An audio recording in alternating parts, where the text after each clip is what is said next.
I was 15 when they sold me. The auction was loud men shouting, coins clinking, the smell of sweat and fear thick in the air.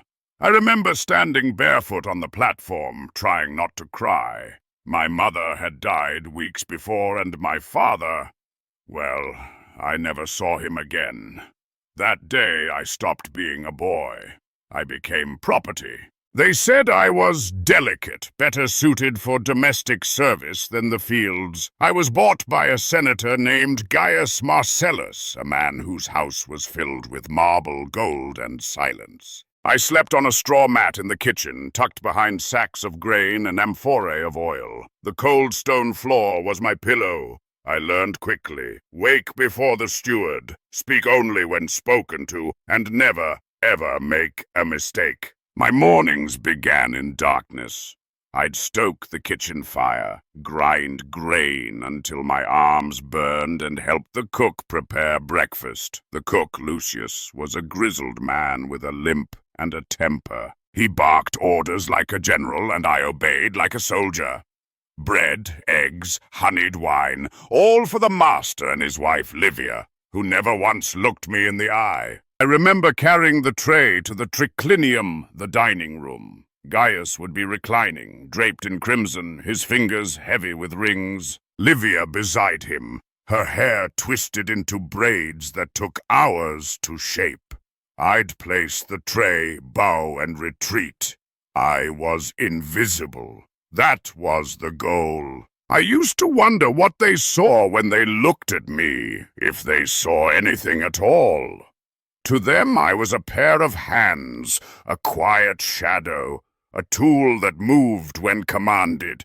But I had thoughts, I had dreams. I remembered the taste of figs from my village, the sound of rain on clay rooftops, the way my mother braided my hair before market day. These memories became my refuge, a place untouched by chains. After breakfast, I'd clean the atrium. The marble had to shine, the fountains had to flow, the household gods had to be honored. I'd light incense at the lararium, whispering a prayer, not to Jupiter or Mars, but to my ancestors. It was my secret rebellion. I still remember my mother's lullabies. I'd hum them softly when no one was listening. Midday brought visitors, senators, merchants, clients. I served wine, refilled cups, and stood in the corner like furniture. But I listened. I learned which men were corrupt, which wives were unfaithful, which deals were lies. Knowledge was dangerous, but it was mine. I kept it hidden like a blade beneath cloth.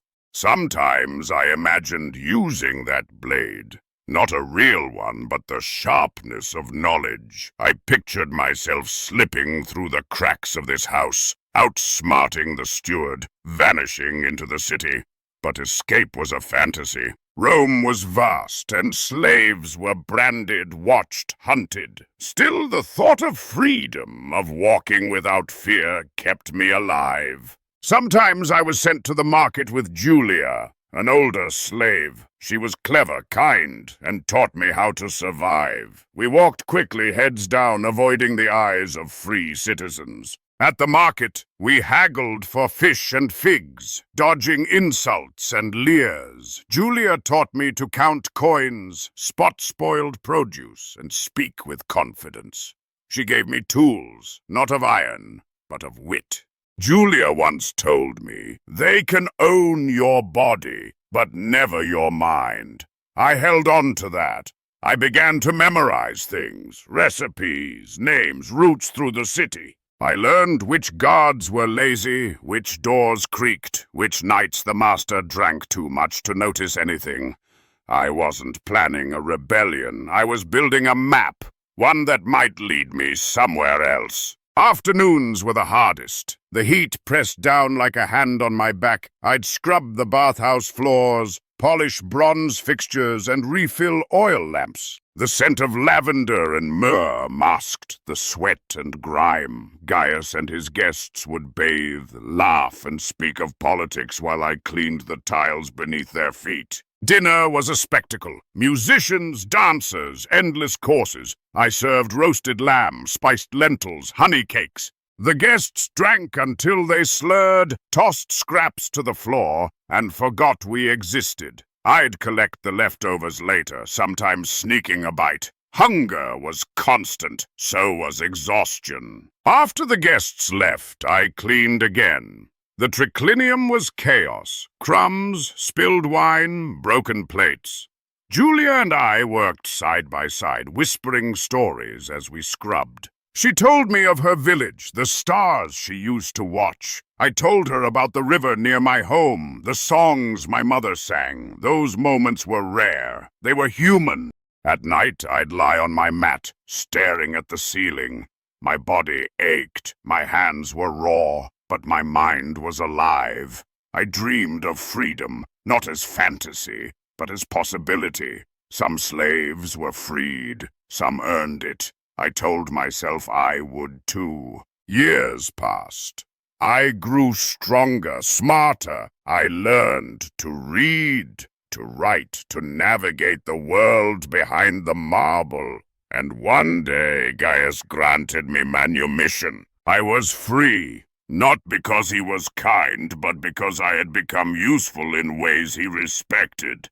I left his house with nothing but my name and the memories. I've never returned to that house. I walk past it sometimes, hidden beneath a hood, watching the servants sweep the steps. I wonder if they see me. I wonder if they know I was once inside, scrubbing the same stone. I don't feel hatred, just distance. That life is behind me, but it shaped every step I take now. Now, I walk the streets of Rome as a free man. I earn my bread, I speak my mind, but I never forget. I never forget the cold floor, the silent prayers, the weight of invisibility. I never forget Julia, or Lucius, or the boy I was, because memory is the one thing they could never take. And if this story moved you, if it made you think, feel, or see history in a new light, then I invite you to subscribe. Every week we bring the past to life with stories that are raw, human, and unforgettable.